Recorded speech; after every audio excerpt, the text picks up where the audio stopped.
Can I do a video on transhumanism? Just wondering. Oh boy.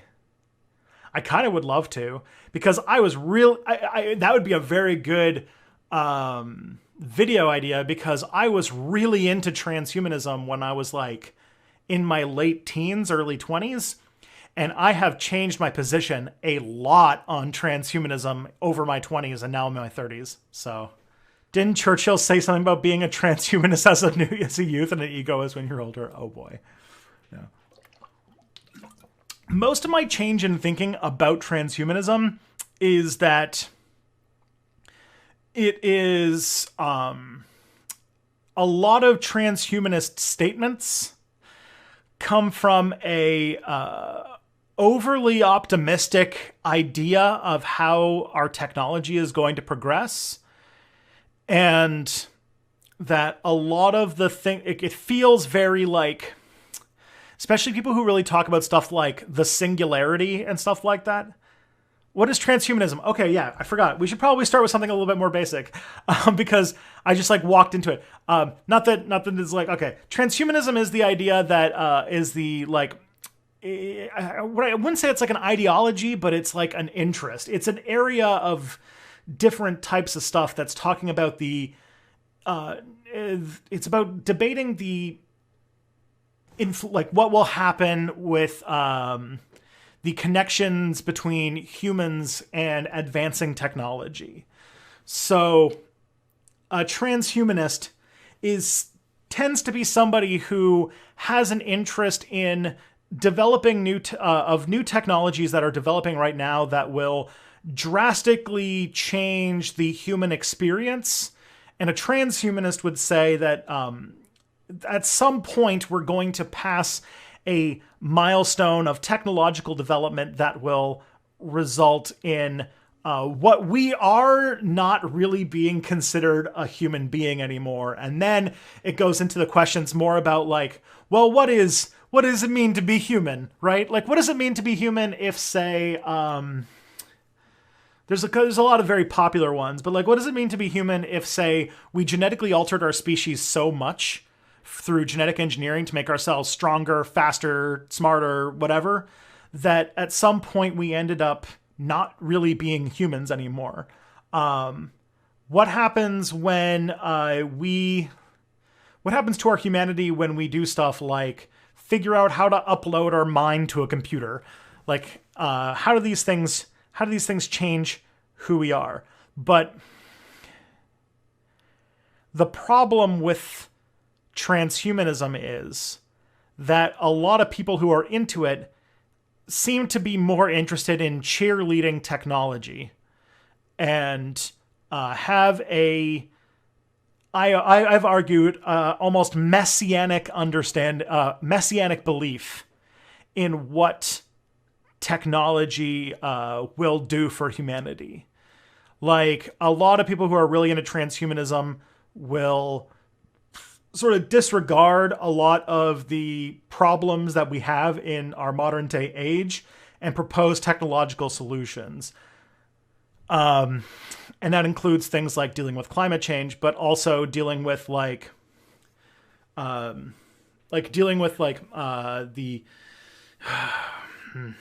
like with inequality and capitalism and all those kinds of things.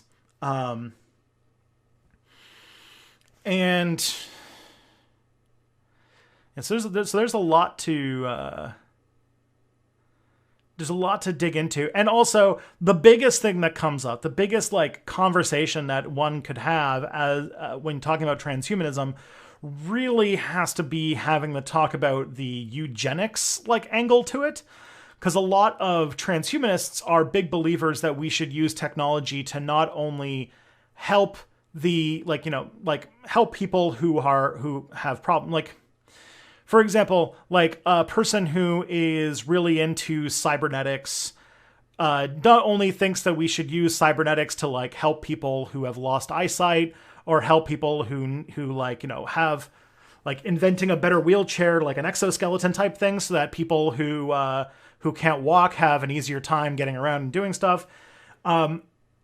Not only talks about using this kind of technology to the scope of helping people who have who have like conditions and disabilities that make it harder to do things, but also go into like why not give us all the brain chip that make our brain better, like those kinds of things. And that could be an issue. And also, there's a lot of times where like like a lot of rhetoric that comes up in transhumanist circles, treating disability as a sort of like as a thing to be overcome rather than a thing that needs to be accommodated. And like if you like study like a lot of like disability rights stuff, there's a lot of talks about how a lot of disability is not so much a medical problem that needs to be like addressed with more technology. Building an exoskeleton instead of a wheelchair is kind of a ridiculous solution when we could just make our society more accommodating to people with wheelchairs, Not that it's like wrong to try and build like a better wheelchair that increases mobility, because it means that people in wheelchairs would have more, freedom and ability to do things. And that's always good. But also it skirts into these kinds of uncomfortable questions about eugenics and disability rights that a lot of times, like I've been like I said, my interest in transhumanism was like to the point where I was like part of like transhumanist groups and went to like transhumanist meetups, and the kinds of conversations they were having were about like radical life extension and about like fixing the human condition, and a lot of problem. Like there's just a lot of like really uncomfortable places that they go to that I think would be it'd be really cool philosophical conversations to have about these kinds of things. But in many ways, a lot of transhumanist discourse turns into basically cheerleading new technology. That's that.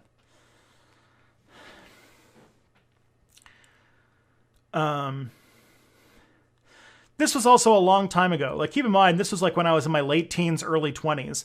So that would have been like, what, 2009, 2010, maybe 2011?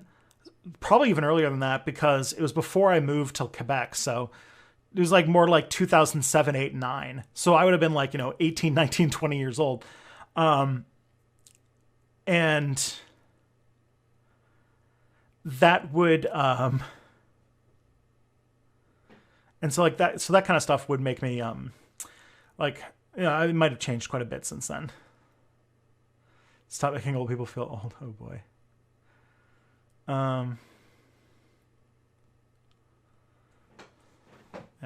I'm for exoskeletons. They can enter nightclubs easier. Who dare stop them? Yeah. Like I'm not saying that like these things aren't bad things to contemplate, or even that they're like technologies we shouldn't invest in or we shouldn't push forward. Like for people who require wheelchairs, having something like an exoskeleton, if that was like a thing that people could afford, which like, there are exoskeletons today, it's just they're super expensive and nobody can afford them. But like if we were able to make something like that, that would give a lot of people who require wheelchairs a lot of freedom. But also a lot of people in wheelchairs would point out that it's kind of silly that people are more willing to make a fucking sci-fi exoskeleton than just put ramps in front of buildings. And a lot of times, like we have this weird thing where we want to find the techno solution to a problem that we can solve very easily without having to invent radical new technologies, just if we decided to be more accommodating to people with disabilities. So like that's kind of a thing. Can we give Elon Musk the power to play ads directly into my brain? He's working on it. Good old Neuralink. That's the other one too that that I think has a lot of really interesting transhumanist stuff to dig up and chew on. Is a lot of people who are really into transhumanist technologies have a concept of the brain that is very bad.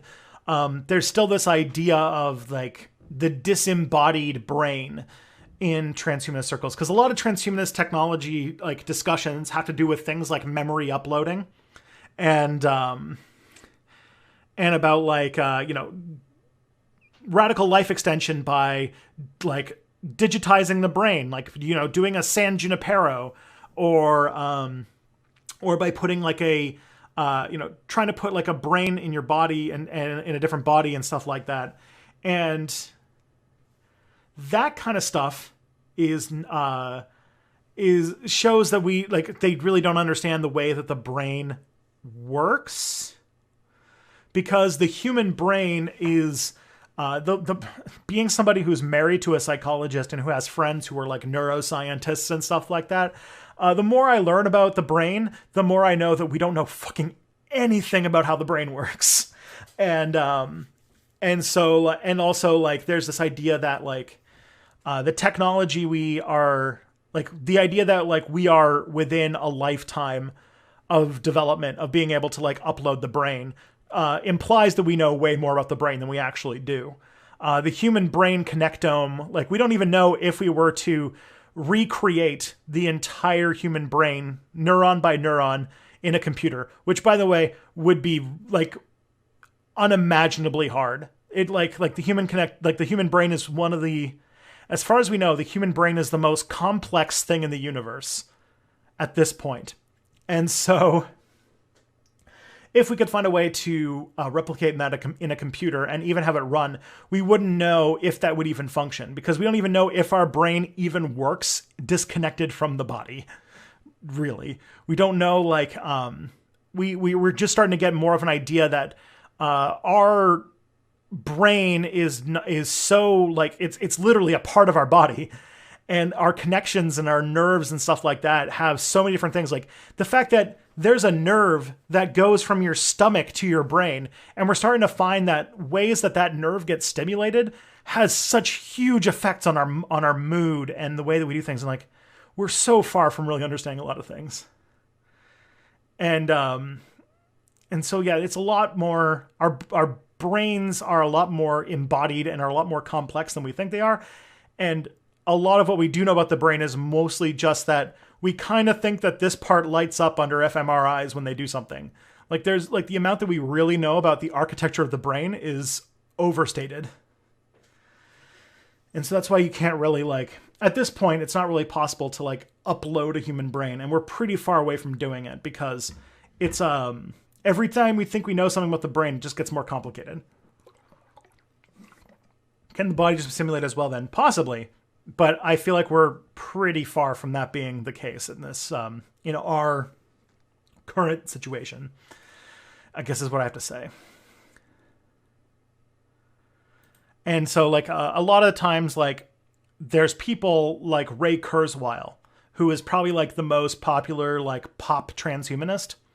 Ray Kurzweil and sometimes Michio Kaku get thrown in there. And I have this feeling that Ray Kurzweil is a pop scientist and grossly overstates how fast technology is developing in order to sell books. I think that the transhumanist that the person who seems to understand transhumanism and is thinking about it the right way is freaking Charlie Brooker with Black Mirror. Black Mirror, I think, is doing much better stuff to have a conversation about. Black Mirror is like cyberpunk for our modern age. And Black Mirror talks a lot more about, like, what singularity and transhumanist technologies are going to do to us than, like, Ray Kurzweil.